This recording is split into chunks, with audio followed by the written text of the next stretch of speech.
And good day everybody.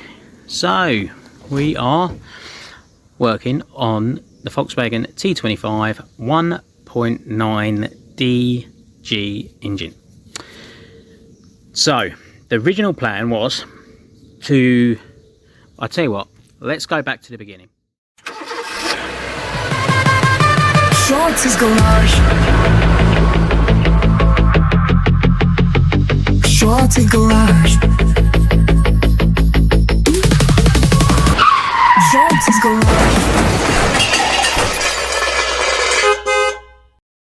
So it came with the fan, and we were told it overheated, it went to a garage, and it's a head gasket issue. So I was like, okay, fine, so you got water in the oil then. And then I was told, no water in the oil, nothing.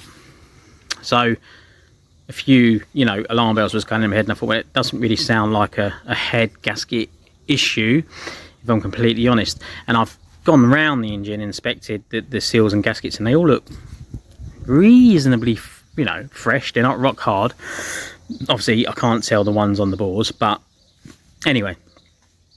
So I was like, okay, don't ask no more questions. Engine was out. We've started going through it. Now, I took the thermostat housing off to find, well, the middle part of the thermostat was, well, missing. So there was obviously an issue with other parts of the cooling system. A radiator could have been blocked. The cooling fan could be kaput. So I was like, okay, right, we definitely got issues with the cooling system. I managed to get all the front off, got all of the bracket and everything off the front. Got to the water pump to find that bolt, if we can see it, that bolt there wasn't even on. So, and apparently this was a garage that done this work, so I'm not going to say what I think of their workmanship, but instead of taking the pulley off and everything to get to this stuff, it was all bodged together. That bolt there wasn't even in. So, well, she had a few leaks, let's put it that way. And then we got to the pump. We got the old pump off, and I went like that, and it was seized. Didn't even work. So, replaced the water pump. So, let me see if I can show you the old one. So, straight away, the garage, and this is one of the reasons why I don't like using garages, is they don't spend the time. The quality of the workmanship nowadays is gone. They always find the easy way out. So this water pump, right, that's it on the table. That's it. That is all I can get. No matter how much effort I put into it, I can't get no more. So that's knackered. Now if we turn it over, do you reckon that had any coolant in it? Look at the state of it. So that, well, chuck that down there. So we've got another water pump on, spins freely. And now we're just going over the engine. My wife has just started painting a few things up. We cleaned all the block, we painted it down. Water pumps on, all resealed. Bottom pipes on, all sealed. New dizzy. I've just got to tidy up the wiring on that. We've got a new fuel pump. Again, it's got, you can see the sealant coming off, so I'm going to take it off just to reseal that as well. I've taken the plugs out, turned the engine over. It turns over fine. I put a bit of WD-40 in every bore and worked that around. I put the spark plugs in, turned it around again. Good compression, which is a really good thing. And we do need to mess around with the tappets and obviously adjust those. Again, not a problem. So we're not going to do a full gasket kit. We're giving it a once over. We're giving it a full service. We're going to put it in. And well, we're going to sort of hope for the best, because it looks like we had a cooling system failure due to the water pump being knackered. Now, the other thing I found, again, people don't know these engines, on the back behind the flywheel you have shims. Normally they have about 3 shims on the back, and that takes away the end float movement. Now, when I was turning this around, I felt a bit of movement. I was like, oh great, we got, the engine's bad as well. Well, turns out it only had 1 shim on the back, which was creating a bit of movement. So, thankfully, over there I have a spare block which is knackered. Nick the shims off that. It's now got 3 shims. Turn it around and it is beautiful. As you can see, my wife's just getting ready to paint a few things over there as well. So if we talk about this as well, we've also got the Weber carb conversion on there. Need to tidy that up. Again, more garage work. They had that on the oil breather. Look at a kink in that. How's that supposed to breathe? Yeah, morons. Shouldn't be working in a garage. So we're going to get rid of that, and I'm going to fit, well, it's over there at the moment, but when I fit the oil breather here, then I'm going to fit an oil breather filter on the top and then get rid of that kink pipe. And then we put it in, and hopefully, if it, obviously it does need to come out for gaskets, it will come out when I can afford a gasket kit. As the previous video you saw, the Morris has cost us everything, and I don't know what's happening with that yet, if the gearbox can be sorted or not. So we'll wait and see what happens. The other thing I had issues with this, so I have been soaking it in WD-40, is the exhaust nuts. I can't get a turn on them, and they just feel like they're all going to snap. Now, I don't have the tools to start drilling nuts out and stuff, so I'm just going to keep soaking them. None of them are blowing, none of the gaskets have come out, so we are just going to keep soaking them up, and hopefully after a few heat cycles and a lot more WD-40, they'll work their way loose. I don't really need to take the exhaust off anyway right now, unless it gets changed later on down the line, but again, I'm not massively worried about that right now. But yeah, that is what we're doing. Laura has also painted the gearbox as well, so that's all had a fresh coat of paint, and all we're using is that chassis paint, which is phenomenal stuff. 29 quid for that size can. Right, 25 quid, so there you go, even cheaper. So it leaves a really nice finish. It's easy to work with as well, so, and fast dry. Other thing I'm changing today is the neck to where you fill the oil up with, because this was all broken and it was just had a bit of rubber hose, not right. We do have a good working one, so we are going to take that off and put a nice new fresh one on there as well. Well, not new, but second hand, but works. So that is what we're doing. Like I say, it's only a brief video of us putting it together. I'm not going to probably record too much more, because we are literally just going to put, you know, reseal the oil breather, reseal the fuel pump, just generally have a bit of a tidy up, and go from there. But we'll carry on, and I'll come back to you obviously once Laura's obviously painted the inlet, just so you can sort of see the sort of the finished piece, and then it's ready to go in. I've got to do a bit of welding on either side of Laura's fan. Once that's done, Laura is going to paint the engine bay in black stone chip as well, so that's all protected, and engine's ready to go in, which will be absolutely brilliant. But yeah, I will get back to you once she's together. Okay, so another little update for you. So the fuel pump has all been taken off, that's all been resealed, all new alternators on, that's all been sealed. Obviously with the gasket, with the sealant I'm using, all I'm doing is just smearing it on the faces. I'm not chucking loads of it on, just put a bit on your finger, smear it around so it's flat, and that'll stop it all spreading out and going inside the block.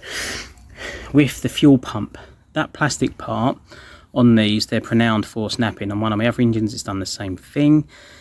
So what I done, there's like a cross in the middle, and I grabbed that bit with the pliers, and all I've done was just wiggle it back and forth nice and gently until it started moving on its own side to side, and then gently twist it back and forth ever so slightly and start lifting, and thankfully it came out without snapping.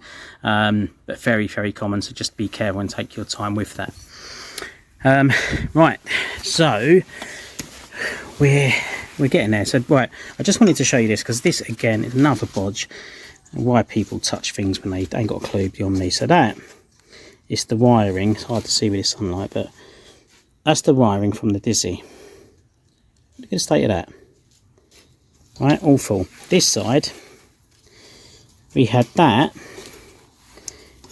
going into that where, well, spade should go into, and the wiring that was in that just fell out. So couldn't have been running right anyway. So I'm going to get rid of all this, use the connectors with solder in, and launch it. But come on people, if you ain't got a clue what you're doing, ask for a bit of help or a bit of advice, and I'm sure somebody out there would help you, but you wonder why your buses and everything burn down when you do stuff like this. So yeah, let's just do it once and get it right first time. That would be amazing. Ah dear. Anyway, right, ignore that. Oh, it's my dog. Find out of the way, Frida. Wife has painted that, and she's doing the old orange slots, and the reason why she's doing that is because her fan's orange. She wants to sort of customise it how she wants it, so she's in the middle of doing that, and now she's cleaning the water pipe that goes to the water pump. So yeah, we're actually getting quite a bit done, which is nice. So anywho, I'm off to do the wiring, and I'll see you in a minute. Okay, and there we go, it's all back together. I've tidied up the wiring and covered it in that sort of material type. Electrical cables, that's all done. I had no black cable, so that indicates it's negative. Yeah, it's all back on. Everything, like I say, has been resealed. Obviously wife has done the old orange sort of splatter paint work on it to obviously go with what the fan's going to be.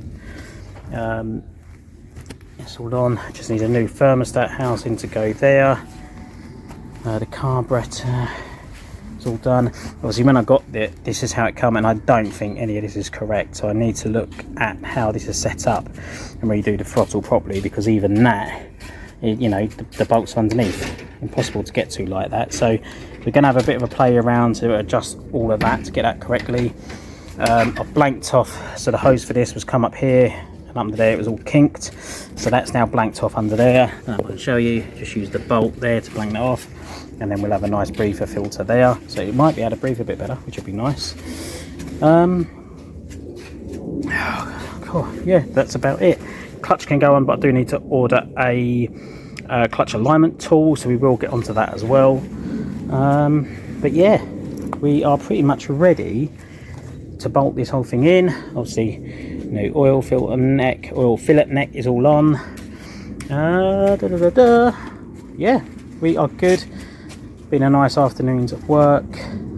Like I say, once we get the thermostat housing, we can get that plugged on, and yeah, address the linkage issue. Need a new dizzy cap because that's broken, but we'll get that as part of the service kit. And then yeah, that's it. The exhaust, I am gonna rub down the exhaust. We are going to paint it in some like heat proof paint, and then we are going to heat wrap the whole system all the way around, and that obviously is going to help with the temperatures in the engine bay. We know what these engines are like when it comes to obviously cooling systems and temperature. Before I do that, I do need to cut these pipes off here because I need to change this pipe because it's broken, but I don't know yet, might fit a custom exhaust, get rid of that bend and just have it come out of a little side exit, and then that eliminates that massive box going along the front. So if I ever need to do any maintenance, I don't have to fight with the brackets and everything else to get anything. So watch the space in this one, we'll see how it goes. I'll probably just cut that bit off there because obviously that's all fine, fit some fresh bolts, get it on the car, and then we can go from there. Either I'll replace it and put a standard system on, or we'll go about changing it all up. But yeah, that's an issue for another day. We've got a new clutch to go on. Like I say, I need a clutch alignment tool. That's about it, really. Well, I can't do much more until it's all in the fan. So gearbox is down there, painted, ready to go. And once it's in the car, I think we need to find the manual for the Weber carb conversion to find out the basic settings for it, because I noticed when I took the plugs out, it did smell quite fuely, so it was probably running a little bit rich. So yeah, we'll just mess around with that. We'll get the basic settings once we find a manual, and that will be good to go. But very happy with how it looks. So I'm gonna love you and leave you all, and take care, and I will see you on the next one.